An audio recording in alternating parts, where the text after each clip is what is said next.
amasan phat pha ipiwa pathen chu thangba in hen tunia pathen thu engai to diwa kadei chu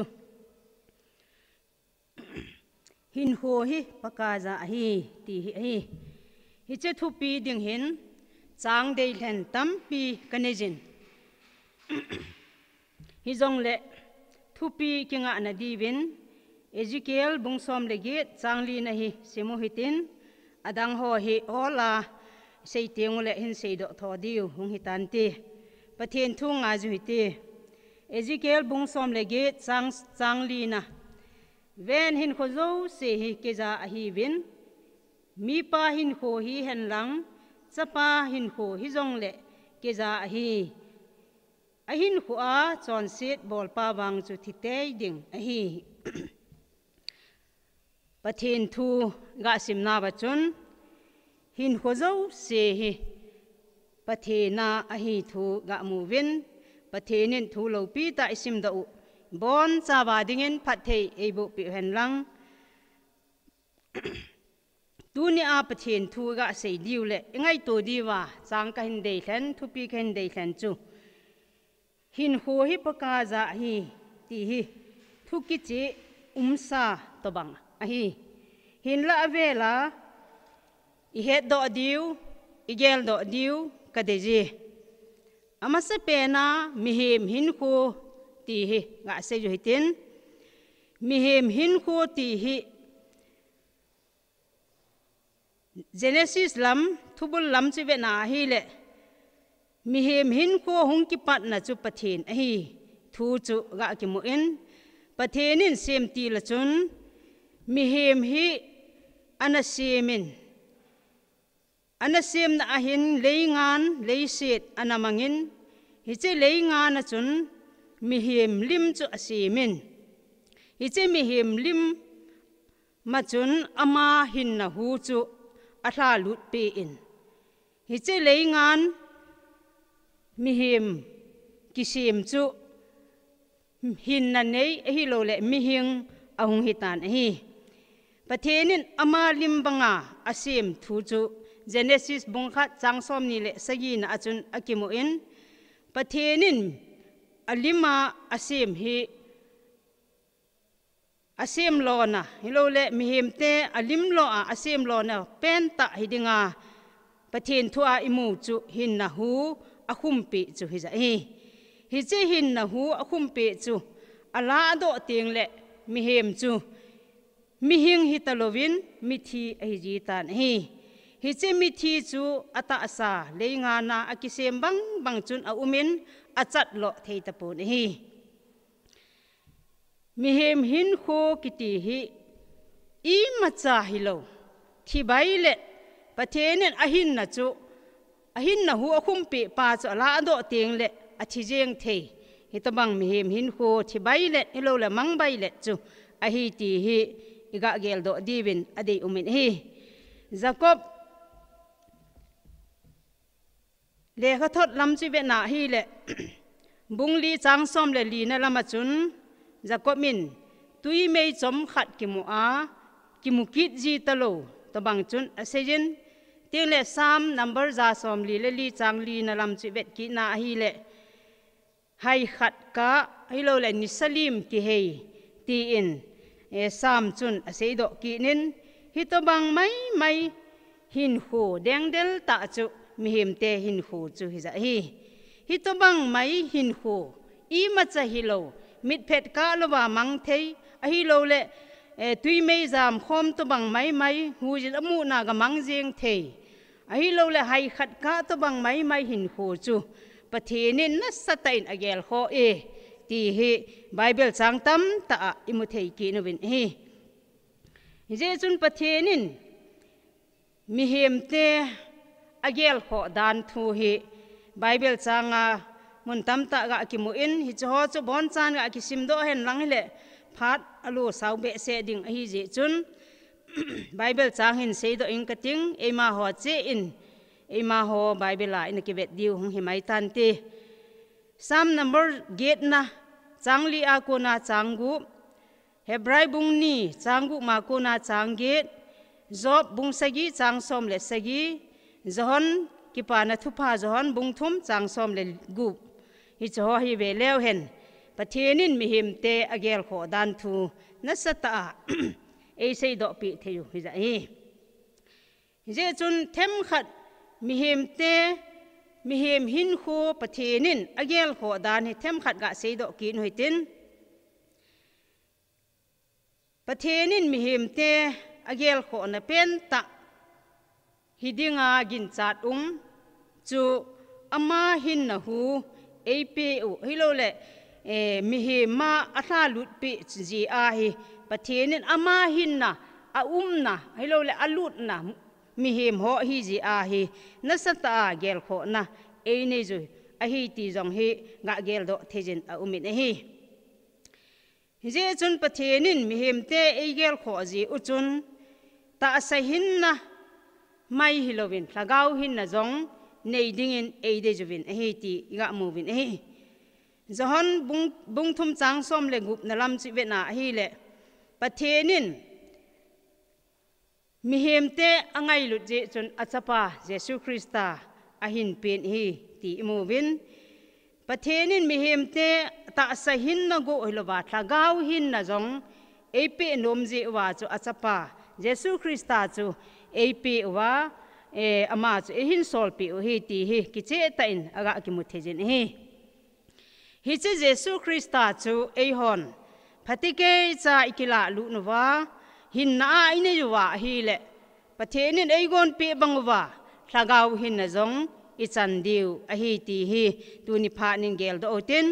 pathenin mi hem te mi hem hin ko agel kho dan he na sata ngai to ding le gel dingin iga kiti movin hi aba nai ga gel kit divin ka ga dejin pathenin hi bang ta mi hem te agel kho a hi le pakai jesun kam cheng khat an tha thu hi kalungela mang thei pon hi che thu ka ga sei do nomin luksut ki pa na thu pha bung som len ni changli changa na a pakai jesu kam cheng he ga sei do ki nu ti pakai jesu chun an sejin ta sa thana akal i ma lo thei lo chu ki cha hi un keiman na ki cha dingu hilunge atha nunga damuna le lutna thu neja ama chu ki chabin atin hi che ta sa that theja jong hi leisit chunga nasata in nat nagim nei tu ai ki chat penu covid 19 go hilovin nat na za chom jong git nat nagim nei a umin hi cho ti lo ba jong hin e ho dinga thi na ding hilo le ta sao that the nat na hitam ta a umin hi che nat na ki chan ta ho go hilovin mi hem chu nat lo hela jong thi the hi ti hi ga gel do divin adei umin hi aje chu pathenin ahin na ei ho a akoi ji a chu hi che ahin na pa che eila do pi pha nu le mi hem chu na jong le hen dam jong le hen i thi jeng diu a hi ti hi ga mu do thei khat hi za hi che ta asa thina keu hi ahung lun te nga hi le pathen thu goi lun na ilo le pathen vai hom na pathen thu tep sa hung goi lung a hi ti hi gel do angai ji in hi aje chu pathenin asejin bible chang mun tam tai movin mi hem chu leja kila a hin leima ma chu kile kit ding hi leibu ja kila hin leibu ja kile kit ding hi ti ai sei piu hi ji chun mi hem hin ko ta sa thina hin to tinga hi le pathen thu tep goi hlunga hi ti hi nga mu do the hi za hi thinunga damuna le lunna thunei kiti hi koi ham ti a hi le pathen hi za hi pathenin hi che damuna le lut ne theina thunei na chu ama bo ane za hi in koi macha mi hem damuna eile lut diba umpun ama wang pathen zo chu hi za hi che pathen chu iki chat diu igin diu iza diu thil ngai kho hi za hi ti hi tu ni pha nin ga gel do ki no ti ei hon nat na to jong lew hen thi na to jong lew hen damuna ilut lo powa hi le mi wang pha mi ham pha ihiuve hi ti hi tuni in atha ta in ga gel do ki nutin ama wang damuna ilut na diwa esulam vai diwa thiltam ta he leiset hin lai dam sung nga hi esu se diwa uma hi ti jong hi gel do tha anga jin hi je chun hin lai dam sunga hi hon jesu christa chu hin a inei te diu anga jin teng le damuna eile lut thejuwa pathen chu iginuwa iki cha nuwa chon se na le di lo na ho hi bol lowa i diu hi thil ngai kho ta le thil thu pi ta hi za hi pathen thu chang ki nga na wa chun iga movin koi hi le ahin khu a chon set bol pa wang chu thi te ding a hi atin hin khu a chon set bol ki ti chu thi na a in damun zut na hi za hi ji a chu damuna lut lo na di wa chu pathen nin pe o jesu christa chu hin na a ine yuwa ikila lut diu chu thil ngai kho mong mong hi za hi ti hi na tha ta in ga gel do kit lew hen dei au min hi banin new cha ga se kin hoitin hon hin khu hi iti manum ti pa hi tham kha ga gel do kin hote ka ki khu loite hon hin khu iman dan ho hi ingai tu a hi le chi na le het na in man hi akigoji in mangjong akimangji in a hi wangin la ma chi na le het na a hin khu iman hin pathen lung thlai na lam sangin pathen lung han na asu sa ji in teng le ma dinga chu ma ding gel na le ma phat chum na ding jing chu ana hi zo ji in a hi pathen na ding sangin ma dinga zo hi na sata kimang cha zo ji a hi ti hi iga mu the juven hi tu chung hi lo le tu lai idin mun ho gam sung leiset pum pi dan ho chu het chi oven din mun ha sa ki dinga a hitan ade in ho kin bol na lam di set hi na sata in Houbung mite hi nawa ading bang chu hi zo thei tapovin hi chilai ta din mun a hin thil khat ka ga gel do in ni khat chu kholai kalen na kawa len a mi khanin hovin ka ko ma hitin asejin ho in kai hi kit le na ti em 18 he nge kati le ama chun kewang da jeng le kati ka khop me atin hi che thu ka ga za chun kalungela thil tam ta egel do sa in din mun ha sat na ji a hi ho in kai thei ta lo tieng le ho kin bol no ho ading banga gam chon ding pastor hon no gam chon thei ta lo hi to bang din mun ai lai ta wa hi thil tam ta egel do sa chu ipi ham ti a hi le Houbung mite hi azole kiche khilin te ilo le hin khu hi ki mang khil khan te ti pa hi kalungela na sata in egel do sa in hi che chu tu ni chan ge jin ka gel jingin ho iniga kai lo je wa hi ho in kai lo zo sa na ho hong khan tin Pathenni ho na ho ha ding banga ho nom lo na ho hong khan te ti pa hi anop na lai ta a jong hi satanin ho dinga anom che hi gon pi wa Pathen dei lamak sanga hi pathen dei lo lama hi chi kha diu hi ki chat a umin hi je chun hin kho hi ko za ham ti pa hi igel do jingwa hin kho nei pa pathen chun esumil po ve